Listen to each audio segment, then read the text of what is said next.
लोकसभा चुनाव को लेकर तिथि घोषित कर दी गई। पाली जिले में 26 अप्रैल को मतदान होगा और 4 जून को मतगणना होगी। जिले में शांतिपूर्ण मतदान करवाने को लेकर पुलिस प्रशासन अभी से तैयारियों में जुटा है। इसको लेकर रविवार दोपहर को जिला कलेक्टर LN मंत्री ने प्रेस कॉन्फ्रेंस ली। पाली लोकसभा क्षेत्र के चुनाव द्वितीय चरण में है, जैसे कि आपको पता है। घोषणा के बाद कार्यक्रम के संदर्भ में अपने यहाँ पर 28 तारीख से नॉमिनेशन लिए जाएंगे, 4 तारीख तक नॉमिनेशन लिए जाएंगे, 5 तारीख को जांच होगी, 8 तारीख तक विड्रॉल होगा और 26 अप्रैल को चुनाव। 24 घंटे, 48 घंटे, 72 घंटे के संदर्भ पे चुनाव में मतदाता सूची विशुद्ध रूप से तैयार हो। नंबर 1, सब लोगों के नाम जुड़े हुए हों, गलत लोगों के नाम हट सके, और ये नाम कब तक हट सकेंगे इसके बारे में पॉलिटिकल पार्टीज की भी हमने मीटिंग कर ली है, उन्हें भी बता दिया गया है। इसके बाद दूसरा, चुनाव समावेशी हो, मतदाता सूची बिल्कुल सही रूप से हो, चुनाव समावेशी हो। इसका आशय है कि सबको वोट देने का अधिकार मिले, चाहे वो समाज में ट्रांसजेंडर हो, चाहे समाज में वो बुजुर्ग हो, दिव्यांग हो, अथवा अन्य किसी भी श्रेणी के लोग हों जिन्हें सहायता की आवश्यकता हो, अथवा जिन्हें किसी भी प्रकार का भय अथवा संत्रास होने की आशंका हो। उन सब लोगों से मतदान किस प्रकार से करवाया जा सकता है, इसके लिए जिला प्रशासन, हम सब लोग मिल करके, हम एसपी साहब और हमारी पूरी टीम ये प्रयास करें। व्यवस्था देखो ये है कि कुछ जगहों पर रैंप को लेकर के, रैंप की जो ऊंचाई है उसको लेकर के इशू है। कुछ जगहों पर टॉयलेट्स को लेकर के उनकी मेंटेनेंस की आवश्यकता है। हमने निर्देश जारी कर दिए हैं। प्रत्येक बूथ पर जो AMF और EMF, ये 2 प्रकार की व्यवस्था होती है, जिसको कहते हैं assured minimum facility and essential minimum facilities. इसमें आपकी बिजली है, क्योंकि गर्मी का समय रखेगा, इस दौरान वहां पर पेयजल, पीने के पानी की व्यवस्था और छाया, ये विशेष रूप से इन दोनों चीजों की आवश्यकता रहेगी। तो ये हमें वहां पर उपलब्ध व्यवस्थाओं के साथ साथ यदि एडिशनल व्यवस्थाएं भी करवानी पड़ी तो हम करवाएंगे। हमारा प्रयास ये रहेगा कि जितने भी शौचालय हैं उनमें महिला शौचालय भी यथासंभव जहाँ पर सैंक्शन है वो बने हुए हों, और उन सब में पानी की समुचित व्यवस्था हो। बुजुर्ग लोगों की संख्या भी यदि अधिक है तो हमने ये निर्देश जारी किए हैं कि उन्हें पास वाले कमरे में आराम से बिठा दिया जाए, ताकि वो लाइन लंबी है तो उन्हें इंडिविजुअली दिव्यांगजन अथवा जो लोग स्वयं लोकतंत्र के पर्व में भाग लेने आते हैं उन लोगों को उचित व्यवस्था मिले, ताकि अधिकाधिक वोटिंग परसेंटेज हम लोग अचीव कर पाए। अगर कोई आदमी जुडिशियल कस्टडी में है तो उसे वोट देने का अधिकार नहीं है, नंबर 1। नंबर 2, यदि कोई प्रिवेंटिव डिटेंशन में है, अर्थात उसे निरुद्ध कर रखा है सरकार ने, तो उसे वोट देने का अधिकार है। तो हमारे यहाँ प्रिवेंटिव डिटेंशन के केसेस नहीं है, जुडिशियल कस्टडी में ही सामान्यतः लोग हैं। मेरी जानकारी के अनुसार प्रिवेंटिव डिटेंशन में अपने यहाँ पर अभी कोई नहीं है, तो प्रिवेंटिव डिटेंशन वाले को वो वोट देने का अधिकार है, और जो जुडिशियल कस्टडी में है उनको वोट का अधिकार नहीं है। जो अपना MCC है, चूंकि इलेक्शन का डिक्लेयर हो गया, डिक्लेयर होते ही MCC फोर्स हो जाती है, और इसमें हमारे जो शुरू के जो 72 घंटे हैं, यानी प्रथम 3 दिन जो है वो बहुत महत्वपूर्ण होते हैं। इसकी जो SOP है, जो फर्स्ट 24 आवर्स की, कि किसी भी गवर्नमेंट बिल्डिंग का डिफेसमेंट जो भी हो रखा है, किसी भी गवर्नमेंट बिल्डिंग में कोई पोस्टर या पॉलिटिकल फोटो लगे हुए हैं, उसे हटा दिए जाते हैं। और मैं आपको बताना चाहूँगा कि हमारे पूरे जिले में से सभी सरकारी कार्यालयों से लगभग ये चीज़ें हट चुकी हैं, और जो कोई कार्य नहीं रह भी गया तो लगभग 3 बजे तक सारी चीज़ें हट जाएंगी।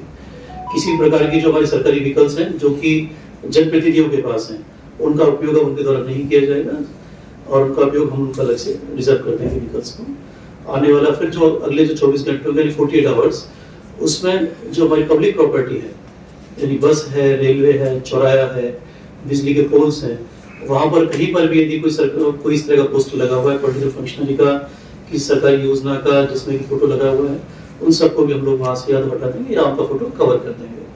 इसके बाद जो 72 घंटे यानी तीसरा दिन जो होगा वो प्राइवेट प्रॉपर्टी का होता है, कि किसी प्राइवेट बिल्डिंग पे भी यदि कहीं फोटो लगा हुआ है, नारा लिखा हुआ है, तो उसको भी हमारी जो लोकल मशीनरी है, जो कि शहरी क्षेत्र में नगर पालिका है, नगर परिषद है, और ग्रामीण क्षेत्र में हमारी जो पंचायत राज संस्थाएं हैं, उन सब के माध्यम से इन सबको हटा दिया जाएगा। MCC की पालना के लिए जो हमारी जो टीम्स बनती हैं, फ्लाइंग स्क्वाड है और VST है, VBT है, ये तीनों टीम हमारी कल से ही सक्रिय हो गई है। फील्ड में है तीनों टीम 24/7, और लगातार ये टीम इस बात पर निगरानी रखेगी कि कहीं पर भी आचार संहिता का उल्लंघन ना हो इसके अलावा भी यदि कोई अन्य चुनावी शिकायत आती है तो उसका भी तत्काल लोग पालना वहाँ पर करेंगे विद वीडियोग्राफी, ताकि मौके पर कहीं ऐसी कोई बात आएगी तो हम उसको कंट्रोल कर लेंगे। सी विजिल है, इससे आप लोग पूरी तरह से परिचित हैं। ये भी एमसीसी की पालना में बहुत इफेक्टिव रोल इसने प्ले किया पिछले चुनावों में। इस बार भी सी विजिल हमारा एक्टिवेट हो गया है। जो भी शिकायत इस पर रियल टाइम शिकायत आती है, इस पर विद वीडियोग्राफ आती है, तो उसको जैसे शिकायत आएगी 100 मिनट्स के अंदर अंदर उसका डिस्पोजल करना हम सबके लिए आवश्यक है। तो हमारी टीम के माध्यम से हम लोग सुनिश्चित करेंगे कि किसी भी प्रकार की चुनाव की कोई शिकायत एमसीसी को लेकर के अदरवाइज कोई शिकायत आती है तो हम उसको 100 मिनट्स के अंदर डिस्पोजल करेंगे, दिस वे और दैट वे, जो भी उसमें पाया जाता है। होम वोटिंग एक इस बार हमने पिछली बार देखा होम वोटिंग के बारे में, इस बार पुनः होम वोटिंग रहेगी, लेकिन जो चेंज हुआ है वो मैं आपको बताना चाहूँगा।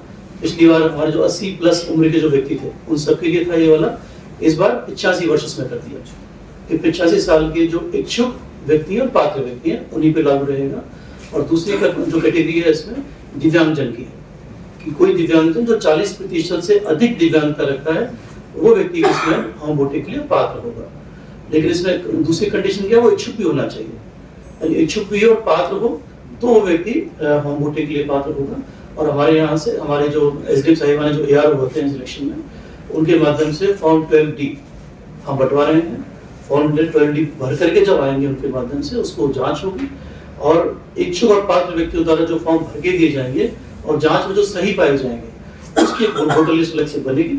वो वोटर लिस्ट हम लोग पॉलिटिकल पार्टी के साथ में शेयर करेंगे कि ऐसे कितने लोग हैं जो घर पर वोट डलवाना चाहते हैं, ताकि उनको भी पता रहे कि कौन व्यक्ति घर पर वोट डालना चाहता है। और उनका जो वोटिंग का जो शेड्यूल होगा वो होगा, पहला राउंड होगा 14 तारीख से लेकर 21 तारीख तक का, अप्रैल में। जो पहली बार जब घर पर वोट डालने जाएंगे वो 14 तारीख से 21 तारीख तक जाएंगे। और किसी वजह से कोई वोटर उस दिन रह जाता है फर्स्ट राउंड में, तो फिर सेकंड राउंड की व्यवस्था है 22 तारीख और 23 तारीख। आम जनता को अपने कैंडिडेट को जानने का पूरा अधिकार है। जो इलेक्शन कमीशन की मंशा है कि कौन कैंडिडेट फील्ड में आए हैं उनके बारे में जानने के लिए KYC, बड़ा पॉपुलर टर्म है KYC हमारा, लेकिन यहाँ पे उसका जो अर्थ होता है नो योर कैंडिडेट। बैंक्स में यूज करते हैं know your customer, but here is know your candidate, अपने कैंडिडेट को जाने। तो कोई व्यक्ति चाहता है तो KYC में जाकर के अपने कैंडिडेट के बारे में, उसका बैकग्राउंड, उसने क्या एफिडेविट पेश किए हैं, उनका क्या आपराधिक बैकग्राउंड है, इस सब के बारे में भी जानकारी उनको मिल सकती है। एक दूसरा जो पॉपुलर है जिसको नागरिक भी यूज कर सकते हैं, BHA, वोटर हेल्पलाइन है। यानी कोई व्यक्ति को अपना नाम जुड़वाना है, नाम जुड़ा हुआ है लेकिन मुझे ये पता नहीं है कि मेरा बूथ कौन सा है, ये जानकारी उसको लेनी है, तो ये सारी जानकारी वोटर अपने बारे में सारी जानकारी BHA के माध्यम से ले सकता है। एक तीसरा ऐप है जो इम्पोर्टेंट है, जो दिव्यांगजन के लिए बहुत इंपॉर्टेंट है, सक्षम है। यानी इलेक्शन डिपार्टमेंट सक्षम बनाना चाहता है हमको, वो किसी पर डिपेंडेंट नहीं है, वो घर बैठ करके अपनी पूरी जानकारी ले सकते हैं कि उनको क्या क्या सुविधाएं मिलेंगी, व्हील चेयर है कि नहीं, वहाँ पर होम वोटिंग का क्या प्रोसीजर है, ये सारी जानकारी उस दिव्यांग मतदाता को सक्षम ऐप के माध्यम से मिलेगी। जो इलेक्शन कमीशन की गाइडलाइन के अनुसार सब इंस्पेक्टर एंड अबव के जो स्थानांतरण होने थे, जो रेंज लेवल से थे या BHQ के लेवल से थे, जो हमारे लेवल से थे, वो सब स्थानांतरण है वो हो चुके हैं। इसके अतिरिक्त जो हमारे पुलिस के जो जाब्ता है, जो पोलिंग बूथ पे लगेगा, उनका रैंडमाइजेशन किया जाएगा कि पोलिंग बूथ पे किसकी ड्यूटी लगेगी। और हम ये पूरी कोशिश करेंगे कि अगर किसी का भी किसी के पक्ष में या किसी के विपक्ष में किसी का आचरण पाया जाता है तो उसके खिलाफ कार्रवाई करेंगे।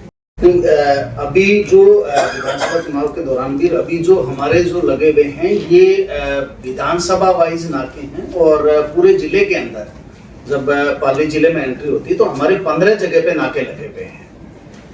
ये नहीं है कि सिर्फ सिटी के अंदर 3 नाके सिटी के अंदर है, लेकिन उसके अलावा भी जैसे सुमेरपुर है, इधर से जैतारण हो गया और इधर रोहट वाला इलाका है, सब जगह पे नाके लगे हुए हैं। इसके अलावा हमारी FST भी है जो राउंड कर रही है। हर विधानसभा में 3 FST है और उसके बाद में 3 SST है, वो भी लागू हो जाएगी। और इसके अलावा हमारे जो SHO है उनको भी निर्देशित किया गया है कि किसी भी तरह का इस तरह के अगर गतिविधि होती है तो वो हमारी जो DST टीम है और हमारे जो DSP है वो भी निगरानी रख रही है और हम फ्री और फेयर इलेक्शन करेंगे।